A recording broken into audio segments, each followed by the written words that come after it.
네, 반갑습니다. 8월 26일 월요일 아침 시황입니다. 자, 이번 주가 이제 8월 마지막 주간입니다. 자, 그러다 보니까 윈도우 드레싱에 대한 기대감도 조금 있고요. 또 이번 주는 경제 지표가 또 긍정적인 부분들이 많이 있습니다. 그래서 여기에 따른 기대감, 또 엔비디아 실적 발표가 28일 날 있잖아요. 그래서 거기에 다른 반도체 종목군들의 어떤 상승 기대감 여러 가지가 같이 복합적으로 나온 것 같습니다. 여기다가 파월 의장이 지난 주말에 잭슨홀 미팅에서 금리 인하하겠다 이런 식으로 못을 박아줬죠. 그래서 지금 보시는 대로 다우지수나 나스닥 둘 다 상승세를 강하게 보여줬고요. S&P 500도 올랐습니다. 그래서 다우지수, 나스닥, S&P 500 모두 1% 이상 상승하는 모습을 보여줬다는 거, 이게 상당히 좀 의미가 있는 그런 부분일 것 같아 보여요. 자, 그러면 이제 전체적인 뉴스 보면서 살펴보도록 하겠습니다. 뉴스는 이제 우리 토요일 거부터 한번 보도록 할게요. 네, 토요일 뉴스부터 보시면 이제 잭슨홀 미팅에 따른 부분들이 있죠. 그래서 파월 발언에 급등 출발을 했다라는 식으로 이제 토요일 뉴스가 나와 있습니다. 통화정책 전환 시기가 도래했다. 그러니까 금리를 인하를 해야 될 시기가 왔다, 이렇게 되는 거죠. 자, 그동안은 이제 그 3대 지수가 동반 하락세로 마감을 했었고, 또 그 다음에 변동성도 많이 보였었고, 막 그 압박감도 계속 있었는데, 파월 의장의 발언, 요게 이제 모든 그 사람들이 좀 주목하고 있었던 부분이기도 하고, 전 세계가 좀 지켜보던 그런 내용이었죠. 자, 그래서 와이오밍주 잭슨홀에서 열린 연준 연례 행사 잭슨홀 경제정책 심포지엄, 이름 더럽게 긴데요. 아무튼 이 잭슨홀 심포지엄에서 인플레이션이 연준 목표치 2%를 향해 순항하고 있고 노동시장은 더 이상 과열 상태가 아니다 라면서 금리 인하에 나설 의향을 시사했다라는 거죠. 그러니까 이제는 정책적인 부분들을 좀 바꿔서 이제 금리 인하 쪽으로 가야 될 필요성이 있다라는 얘기가 되겠죠. 나아가야 할 방향은 명확하다. 즉 금리 인하는 명확하다. 다만 금리 인하의 시점과 속도는 새로 나올 지표와 달라지는 전망, 위험 밸런스 등에 달려는 있다라고 되어 있습니다. 자, 그러다 보니까 일단은 0.5%라는 B컷 들어가지는 않을 가능성이 높지만 그래도 금리 인하를 할 가능성이 매우 높다라고 좀 판단해 볼 수 있는 내용이 좀 되겠죠. 그래서 대체적으로 이제 기업들 주가가 다 같이 올랐어요. 어제 주말 같은 경우는 엔비디아나 뭐 테슬라 이런 것 좀 전부 다 이제 4%대 상승하면서 진행이 좀 됐었고요. 기술주 반등이 좀 있었던 모습들이 굉장히 긍정적으로 보여지는 모습이 되겠습니다. 자, 근데 한 가지 걱정되는 부분이 있죠. 여기 지금 뭐 미사일 날아가는 거 이렇게 뉴스가 계속 나오는데, 전투기 100대 무더기 로켓 포 해가지고 중동 지역의 그 분위기가 조금 심상치 않은 내용이 좀 있습니다. 지금 요거 같은 경우는 이스라엘이 먼저 선제 공격을 한 거예요. 헤즈볼라가 공격을 하려는 움직임을 포착했다라고 하면서 전투기 100여 기, 그 다음에 미사일을 통해 가지고 네, 이제 그 선제 공격을 타격을 해버렸습니다. 그래서 이렇게 되면은 사실 공격은 이스라엘이 한 거란 말이죠. 그리고 물론 헤즈볼라에서도 이제 뭐 이제 300발이 넘는 로켓을 퍼부었다라고 얘기가 나와 있기 때문에 뭐 이제 주고받고를 했다라는 얘기인데, 이 국지전에 대한 어떤 모양새이죠. 이건 약간 그 국경 지역에서 일어나는 소규모 어떤 분쟁, 이런 식으로 우리가 해석을 지금 하고 있는 상황이긴 한데, 이게 전면전으로 갈 것인지 아닌지에 대해서는 아직은 확실하지 않습니다. 현재 이제 다른 뉴스를 보게 되시면 현재 이제 이런 그 중동 지역에서의 어떤 무력 충돌이 있었지만, 현재 그 증권시장이 열렸어요. 이스라엘 증권시장이 열렸는데, 네, 장 초반 상승 중에 있다라는 얘기도 좀 있고요. 뭐, 비트코인도 큰 변화는 없었다라는 얘기가 있고요. 그러니까, 이런 식으로 보게 되면은, 요렇게 단기적인 어떤 그 변수로만 좀 작용하는 것이 아니겠는가라는 식으로 얘기가 되고 있기 때문에, 지금 상황에서는 네, 뭐 답답하게 생각할 만한 내용은 아닌 것 같아 보여요. 자, 지금 보면은 이제 그 이스라엘 입장에서는 우리나라가 공격받을지 모르기 때문에 선제 공격을 들어간 것이다 라고 얘기가 나온 거고, 헤즈볼라 같은 경우는 우리는 공격받았기 때문에 쏜 것이다 라고 얘기를 하고 있습니다. 뭐 인명피해는 그렇게 크지는 않는 걸로 나와 있습니다. 그래서 그렇게 되어 있는데, 자, 이렇게 되다 보니까 지금 미국 입장에서는 좀 셈이 좀 복잡합니다. 왜냐면은 휴전에 대한 부분들을 얘기하고 있는 상태에서 약간 애매해진 상태가 된 거죠. 서로 치고받았잖아요. 그래서 미국이 이제 항공모함을 한 대 또 네, 급발하는 모습이 좀 일어났어요. 그래서 이스라엘을 공격하게 되면, 전면전이 일어나게 되면 미국은 이스라엘을 지원할 것이다. 이렇게 지켜줄 것이다. 라는 식으로 얘기를 하고 있는 거죠. 이스라엘이 그걸 믿고서 자꾸 까부는 것 같은 느낌 좀 있어요. 자, 아무튼 그런 모습이고요. 지금은 이제 그 전면전에 들어가는 어떤 적극적인 어떤 그런 공격이나 공세 이런 것들은 지금 현재로서는 아직은 네, 나타나고 있지 않기 때문에 현재 상황은 안정된 것으로 보인다라고 얘기가 나와 있죠. 그래서 이렇게 그냥 넘어가면 또 끝날 것 같긴 합니다. 그냥 이렇게 그 전면전에 들어가지 않고 국지전의 요소가 계속 발생이 되면서 긴장 상태를 조성하는 것은 뭐 어쩔 수가 없을 것 같아 보이긴 합니다. 근데 전면전에 들어가지만 않는다라면 네, 현재 시점에서는 큰 문제는 없을 것 같아요. 이스라엘 방어에 대한 미국의 철통과 같은 약속을 재확인했다라는 식으로 얘기를 하고 있기 때문에 이스라엘을 치러 들어온다는 것은 미국과 싸운다는 얘기이기 때문에 쉽지 않을 거예요. 결정권이. 그래서 쉽지는 않은 상황이고 만약에 미국이 발 뺀다 그러면 이스라엘은 네, 여러 군데서 공격을 받아서 네, 굉장히 힘든 상황이 될 수도 있겠죠. 그래서 뭐 그런 부분인데 공격을 그렇게 했지만 전면적으로 확장되지만 않는다면 아무런 문제가 없기 때문에 당장 주가에는 큰 영향은 미치지 않을 것이다. 이런 식으로 전망이 되고 있는 겁니다. 자, 그렇다면 우리 증시에 뭔가 찬물을 좀 끼얹을 수도 있었던 그런 부분이긴 한데 좀 안정적으로 좀 넘어가지 않을까 생각되기도 합니다. 미국 증시가 좋게 끝났기 때문에 긍정적으로 우리가 생각해 볼 수 있지 않겠느냐 뭐 이렇게 볼 수도 있겠지만은 네, 이 중동 지역 얘기가 나오면서 갑자기 좀 이상해졌었거든요. 근데 그런 것들이 조금 네, 개선이 될 수 있는 그 해소가 될 수 있는 내용이 좀 될 수도 있겠다. 그래서 이거 좀 가봐야 될 것 같긴 합니다. 근데 이렇게 되면은 중동 지역에 대한 어떤 불안감 요소가 있기 때문에 한 5% 오를 게 한 2%밖에 안 오른다든지 이렇게는 나올 수도 있을 것 같긴 합니다. 자, 그런 부분들이고요. 토요일날 뉴스는 거의 대부분이 파월의 정책 조정 시기가 왔다 어쨌다 뭐 등등등 얘기가 지금 계속 나오고 있는 모습이에요. 그래서 그런 이야기들이 쭉 나와 있고요. AI 선두주자 엔비디아의 주가가 4.5% 올랐다는 이야기 이렇게 나오면서 분위기가 좀 이제 좀 넘어가는 모습이죠. 28일날 엔비디아 실적 이야기가 지금 계속 나오고 있는데 엔비디아 실적 같은 경우는 실질적으로 지금 어닝 서프라이즈를 예상을 하고는 있거든요. 그러니까 어닝 서프라이즈가 나오게 된다면 반도체 기업들이 다시 한번 반등을 통해서 우리나라 코스피 증시도 박스권을 돌파할 수 있을 것이다 라는 식으로 볼 수 있겠죠. 자, 지금 제가 2750에다 선을 그어놨잖아요. 그 라인을 넘어가는 그 하나의 교두보 역할을 할 수 있는 게 이 엔비디아의 실적이다 라고 볼 수가 있겠죠. 자, 지금 토요일날 뉴스는 전부 다 네, 거의 대부분이라고 보시면 되겠습니다. 거의 대부분이 네, 그 파월 의장의 발언이었다라고 되어 있는 거고요.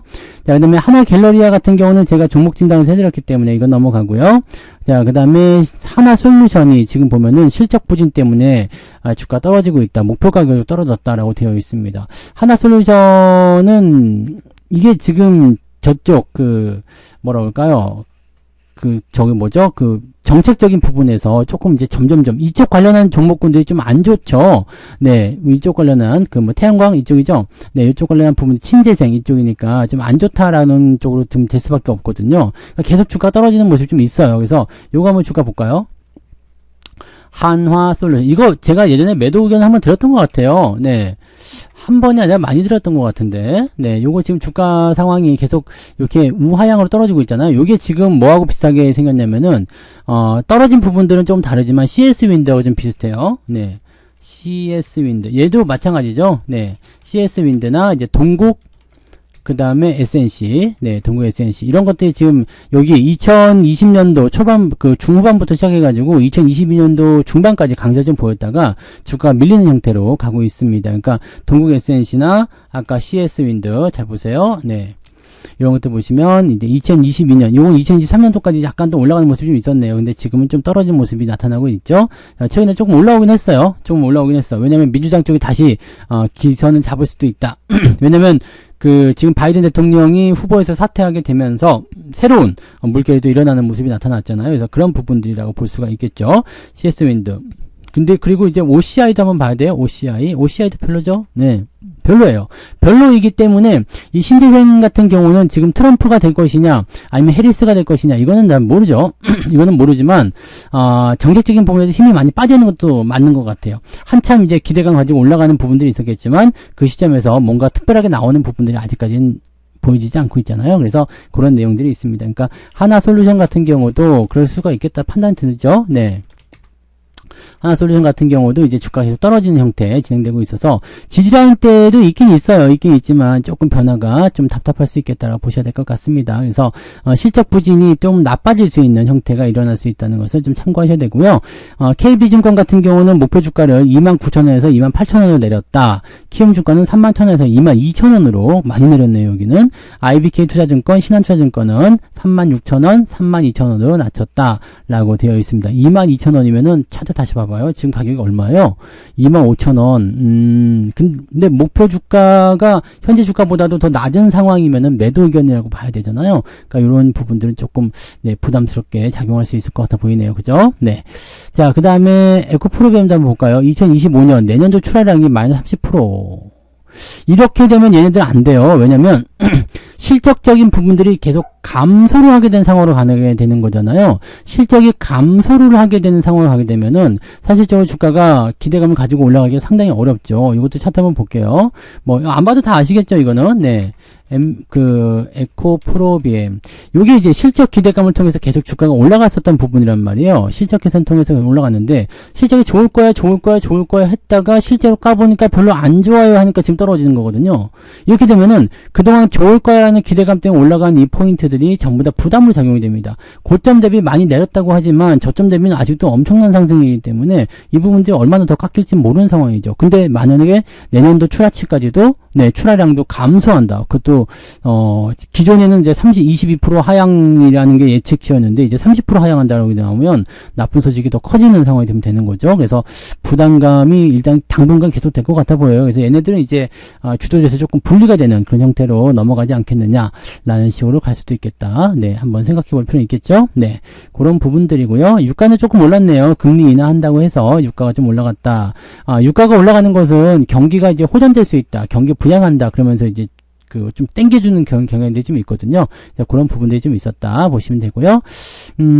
토요일 이야기는 그래서 대부분이 이렇게 되어 있습니다. 네, 그냥 금리 인하에 대한 부분들, 그게 거의 대부분의 이야기였다라고 보시면 되고요.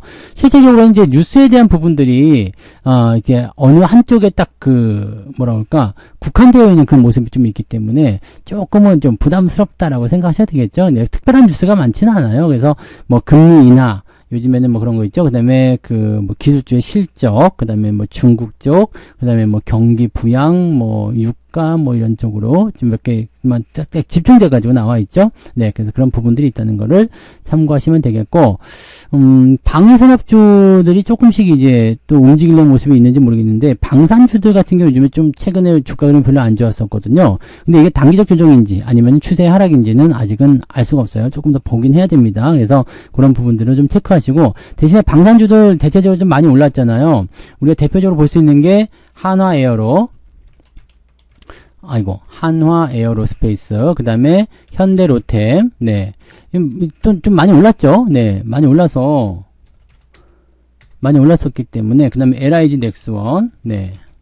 이런 종목들이 대체적인 포인트죠. 근데 많이 올랐죠. 많이 올랐어요. 실제로 많이 올랐는데 이렇게 올라갔기 때문에 추세가 약간 조정을 좀 받고 갈 수도 있다. 왜냐면 더 이상 올라가는 부분들은 기대감들이 일단 반영을 시켰기 때문에 주가가 올라가긴 한 건데 그 기대감이 반영이 돼서 주가가 올라갔는데 그 이상의 어떤 상승을 기대하기가 어렵다라고 할 수도 있는 거거든요. 그러니까 이 기대감으로 인해서 주가가 올라갈 때는 거기에 부응하는 실적이나 그런 재료들이 계속 나와줘야 되거든요. 근데 2차전지처럼 이제 실적이 감소한다는 이렇게 되면 아주 큰 철퇴를 맞는 거고요. 지금 방산주 같은 경우는 그래도 아직까지는 유지는 잘 되고 있잖아요. 그래서 상승 부분들 유지하고 있는데 여기서 뭔가 더 획기적인 어떤 상승이 일어나지 않는다면 실망하는 사람들이 좀 생길 수가 있어요. 실제로는 그러지 않아도 되는데 주가가 많이 올랐기 때문에 실망감이 나타날 수 있다 이렇게 생각하셔야 됩니다. 그래서 그런 부분들이 있을 수 있어요. 그러니까 방산주들은 또 그런 포인트에 대해서 주의가 좀 필요하겠죠. 네, 자 일요일 뉴스로 한번 넘어갈게요. 일요일 뉴스로 넘어가시면 주택대출에 대한 부분들, 이런 것들 연준 정책에 대한 부분이니까 이건 특별한 건 아니고요. 네. 그 다음에 뒤로 넘어가서 보면, 네. 특별한 건 없어 보이네요. 그죠? 네. B컷도 가능하다. 최종 고비만 남았다. 이거는, 네. 금리 인하에 대한 그런 내용이니까 크게 중요한 내용은 아닙니다. 그리고 쭉 볼게요. 쭉 보면은 특별한 거는 지금 없어 보이죠. 매번 우리가 늘 봤었던 그런 것들. 10조 원이 묶여 있다. 개미들이 피눈물을 흘리고 있다. 이 상장 폐지 사유가 발생해서 이러지도 저러지도 못하는 거래 정지 상태에 놓인 상장사가 100곳이나 있다. 야, 100개 종목이나 오늘 지금 보시면 거래 정지 상태다. 이렇게 되면 이제 돈이 묶여 있는 거죠. 묶여 있기 때문에 좋은 날 다 가고 이상한 날에 또 거래 재개가 됐을 때 또 박살날 수도 있는 거고. 야, 이게 좀비 기업이 이 말이 맞네요. 좀비 기업. 계속 시간만 끌고 그러다가 이제 나중에 탁 튀는 경우도 있지만 그냥 그러다가 상장 폐지되면 또 열받기도 한단 말이죠. 그러니까 이런 경우라면 과감하게 상장 폐지를 유도해서 시장 건전성을 높여야 되는 거 아니냐 이런 식으로 얘기하고 있다. 좀비 기업. 그러니까 이럴 거면 아예 죽여라. 네. 근데 투자해 놓으신 분들은 또 그냥 죽여라 하면은 또 서운하죠. 어떻게든 살려고 싶다 이런 생각이 드는데 회사가 그렇지 못하는 회사들도 굉장히 많습니다. 그리고 상장이 이제 유지가 돼서 이제 다시 재개가 되더라도 단기적으로 딱 올려서 지들 것만 딱 팔아먹고 개미들한테 넘기고 또 톡 깨는 경우도 굉장히 많거든요. 그래서 그런 기업들, 이제 그렇게 될 만한 기업들은 조심하셔야 되겠죠. 뭐 횡령이나 이런 건 어쩔 수 없다 치더라도요. 실적이 마이너스로 너무 많이 들어가서 자본 잠식 들어간다든지 이런 것들은 굳이 매수를 하실 이유가 없습니다. 여러분들 꼭 참고하시기 바랍니다. 자, 그런 정도고요. 그리고 현대차 그룹 전기차가 글로벌 충돌 안전평가에서 최고 등급이다. 요즘에 근데 충돌 안전이 중요한 게 아니고 불이 나냐 안 나냐 이게 중요한 것 같은데, 그래서 전고체 배터리가 요즘에 좀 주목받는다면서요. 네, 그런 얘기들도 좀 있습니다. 자, 엔비디아 실적이 중요한 관건이다 해가지고요. 코스피 지수는 2650에서 2770 이렇게 잡혀 있다고 하는데, 이러면 소폭 상승 쪽으로 전환이 되는 것 같아 보여요. 이제 금융투자 쪽에서 매수가 계속 들어와 줬기 때문일 수도 있다라고 볼 수는 있겠습니다만, 일단은 좀 오를 수도 있겠다라고 전망하는 것이 맞는 것 같아 보이고요. 이렇게 된다라면은, 엔비디아의 실적이 이제 호재성, 재료로 전환이 된다라면 긍정적인 포인트가 나올 수 있겠죠. 물론 엔비디아 실적이 좋게 나와가지고 올라간 시점에서 다 털어먹는 그런 이제 차익 실현 매도가 나올 수도 있거든요. 근데 그렇게 될 수가 있다고 하더라도 일단은 이 AI 쪽에서 대장을 볼 수 있는 이 엔비디아가 실적이 계속 호조세를 이어간다는 것은 AI 관련주에게 긍정적인 소식으로 전해질 수는 있겠죠. 지금으로서는 AI 관련한 내용이 현재로서는 뭐라고 볼 수 있어요? 네, 일단은 이 엔비디아의 실적이 긍정적으로 예상이 되고 있습니다. 네, 물론 이제 지금 보면은 실적이 좋을 것이라고 전망하는 데도 있고, 아니다고 얘기하는 데도 있긴 있습니다만, 대부분은 지금 이번 3분기까지는 어닝 서프라이즈를 전망하는 곳이 많이 있다는 것만 참고하시면 될 것 같아요. 네. 자, 그런 정도였고요. 그 다음에 또 볼 게 뭐 있을까요? 이복현 금융감독원장 이야기 많이 나오네요. 두산 합병에 대해서 이야기 많이 하는 부분이 좀 있었고, 또 한 가지 이제 금투세 없애라 이런 식으로 얘기를 좀 많이 했고, 또 집값이 많이 올라가는 것에 대해서 금리를 이제 개입할 수도 있다 이런 식으로 얘기를 좀 했다고 하던데, 글쎄요. 일단은 좀 잘 좀 했으면 좋겠어요. 네. 여기든 아니면은 저기 한국은행이든 간에 일단은 정책 좀 잘 좀 했으면 좋겠습니다. 진짜로. 네. 제발 좀 부탁하고 싶다. 네. 집값 상승 가계대출 급증에 요즘에 집값 올라가니까 이제 영끌해 가지고 또 다시 가계대출 막 늘리고 있는 분도 많더라고요. 그래서 은행이 대출을 많이 이자를 올리고 있대요. 그래서 그런 부분들 때문에 정부가 개입을 할 수도 있다. 이런 식으로 얘기가 나오고 있다고 합니다. 여기 나오네요. 전기차 포비아의 전고체 배터리 급등세를 보이고 있다. 전고체 배터리가 이제 이런 화재에 약간 대안이 될 수 있다. 이런 식으로 얘기가 나오는 것 같더라고요. 그런 부분도 있었다라고 되어 있고요. 그 외에는 특이사항 안 보이죠? 네, 특이한 뉴스들 별로 안 보입니다. 네, 이렇게 해서 쭉 보시면 실질적으로는 뉴스가 특별하게 나오는 뉴스가 없어요. 특별한 악재나 아니면 특별한 호재나 이런 것들이 별로 없기 때문에 현재로서는 그냥 늘 보던 뉴스가 조금씩 진행이 되는 그런 형태의 느낌으로 만들어지고 있다라고 보시면 될 것 같죠. 그래서 그런 형태의 내용들을 좀 보시면 되고요. 특이사항은 없어요. 근데 자산운용사들이 적자를 보고 있다. 네, 왜냐면 투자를 많이 안 하니까, 돈을 빼니까, 증시가 안 좋으니까 이렇게 적자가 날 수밖에 없는 상태죠. 근데 증권사들은 해외 주식으로 돈 많이 버는 것 같더라고요. 네, 그런 부분들이 좀 있었던 것 같고, 그 외에는 또 뭐 있을까요? 네, AI 관련해서는 이번 주 어쩌고저쩌고 그런 얘기 있었고요. 특이사항은 없어 보이네요. 네. 비트코인 채굴주가 요즘에는 완전히 엉망이랍니다. 캐낼수록 손해를 보고 있다. 코인 가격이 많이 떨어졌나요? 아니면은 뭐 채굴을 하는 것이 왜 뭐 다른 어떤 전기세나 이런 것들에 대한 문제니까? 네. 그런 문제일 수 있고, 국군의 날을 임시 공휴일로 지정 검토하겠다고? 이 국군의 날이 10월 1일이잖아요. 10월 1일이 연휴로 붙어 있나요? 화요일인데 왜 갑자기? 이러면 휴일이 좀 이상하게 되는 거 아닙니까? 그러면은 이게 가면서 보자. 9월 29일이 일요일, 10월 1일이 화요일인데 임시공휴일이면은 월요일 일하고 화요일 쉬고 수요일 일하고 목요일날 개천절이라 또 쉬어요. 그리고 금요일날 일하고 금요일날 일하고 토요일 일요일 쉬었다가 7일날 8일날 일하고 그 9일날이 한글날이야. 그래서 그날 또 쉰다? 이렇게 하려면은 사실 연휴 효과가 사라지죠. 그래서 10월 1일날 하는 게 아니라 차라리 국군의 날 하지 말고 요거 휴일을 10월 4일로 해서 3, 4, 5, 6 이렇게 붙여서 쉬는 거. 이렇게 가는 게 낫지 않나? 네. 이거 근데 공휴일이 늘어나는 것은 그 소비 진작이나 이쪽에 좀 도움이 되긴 하는데 이렇게 징검다리로 갖다 집어넣는다?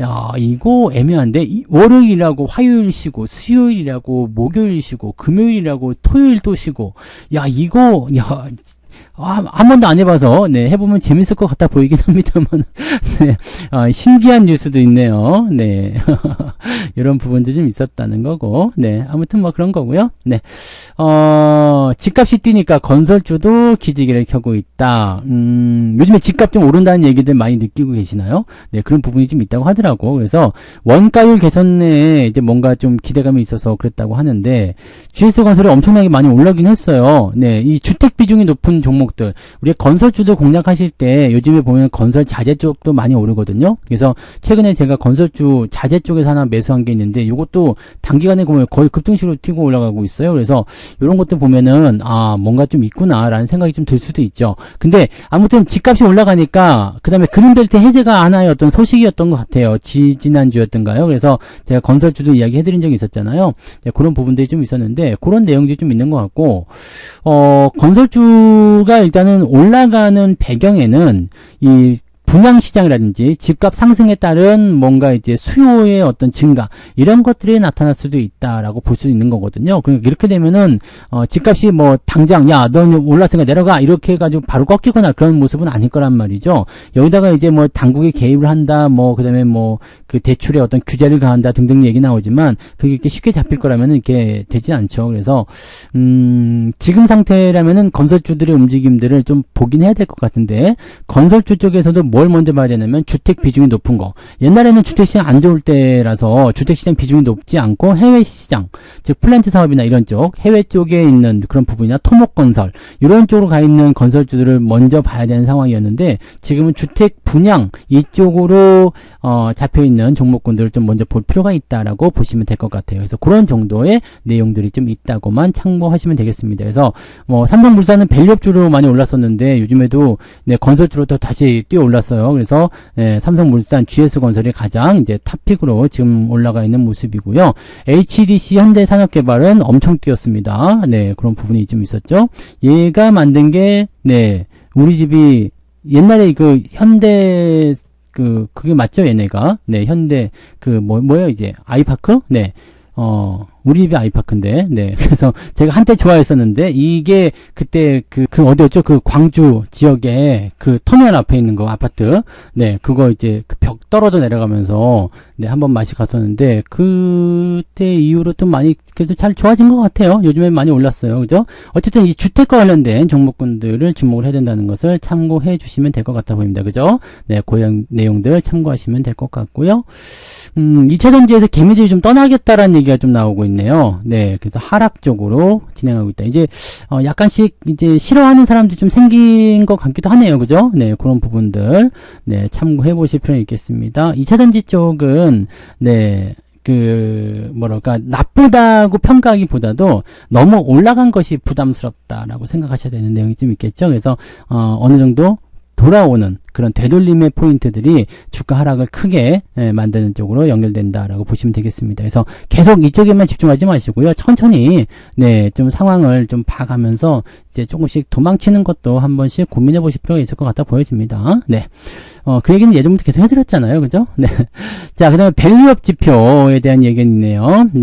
다음 달이죠? 9월 달부터 이제 밸류업 관련한 얘기가 나오는데, 9월 말에 코리아 밸류업 지수를 발표해야 됩니다. 근데 이게 솔직히 얘기해서 뭔가 그렇게 큰 효과가 있을런지 잘 모르겠어요. 그죠? 수익성, 자본 효율성, 주주 환원 성과 등등으로 뭐 구성 종목 선정하겠다. 이쪽에 포함되는 기업들은 좋다. 뭐 이렇게 나올 수 있는데, 중요한 거는 이게 아니죠. 뭐 그 선정하거나 말거나 그게 중요한 게 아니라, 이게 이제 밸류업 지표로 딱 포함이 돼서 이게 그 안에 포함되어 있다면 이 기업에 투자를 했을 때 뭔가 수혜를 받을 수 있다든지 이런 거 있잖아요. 그렇게 해야지 뭐 다른 기업들도 밸류업에 대한 어떤 기대치를 높일 수 있다거나 그게 나오지 않겠습니까? 그래서 그런 부분이 좀 있어야 될 것 같고, 뭐 종목 숫자를 정해놓는다. 뭐 이렇게 할 필요는 없죠. 뭐 지금도 이미 코스피 200도 있고, 그 다음에 뭐 고배당 뭐 그런 것도 있고, 코스피 100 뭐 이런 거 뭐 ETF 다 있는데 여기다가 뭐 밸류업 지수 해가지고 뭐 특별한 게 있습니까? 예전에 그 KLX 지수 이런 것들도 한때 반짝했다가 말았잖아요. 그러니까 실질적으로 이런 것들을 자꾸 만들려고 하지 말고